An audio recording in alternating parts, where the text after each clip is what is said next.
बिस्मिल्लाहिर्रहमानिर्रहीम। अस्सलामुअलैकुम नाज़रीन, सामीन। उम्मीद करता हूँ आप सब लोग खैरियत से होंगे। अल्लाह ताला आपको अपने हिफ्ज़ व अमान में रखे, आमीन। नाज़रीन, आज जो आपके लिए एक रूहानी नुस्खा लेकर हाज़िर हुआ हूँ वो है औलाद को नेक बनाने का तरीका, कि औलाद को नेक कैसे बनाएं। जो बच्चे नाफरमान हो गए हैं, उनमें बुरी आदतें आ गई हैं, माँ बाप उनकी वजह से बहुत परेशान हैं, उनके लिए ये बहुत ही मुफीद इसम है।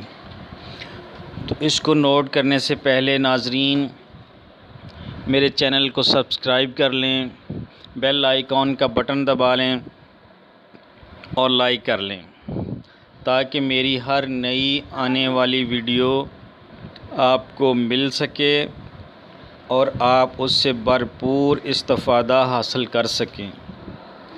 तो माँ बाप की तमाम वालिदैन की परेशानियों के लिए ये बहुत ही मुफीद इसम है, जो अपनी औलाद की वजह से परेशान हैं कि बच्चे हमारी बात नहीं मानते, उनमें बुरी आदतें पड़ गई हैं, तो हमारा कहना नहीं मानते। उनके लिए बहुत ही मुफीद नुस्खा है, और नुस्खा ये है रूहानी, नोट फरमा लें। या मुतकब्बिरो, इसम या मुतकब्बिरो रोज़ाना 11 मरतबा पढ़कर अपने बच्चों पर दम किया करें। या मुतकब्बिरो रोज़ाना 11 मरतबा पढ़कर ये इसम बच्चों पर दम किया करें। अव्वल आखिर एक एक बार दरूद शरीफ पढ़ें, तो इंशाअल्लाह बच्चों की सारी बुरी आदतें छूट जाएंगी, बच्चे आपके ताबेदार हो जाएंगे और अच्छी अच्छी खसलतें बच्चों में परवान चढ़ेंगी इंशाअल्लाह।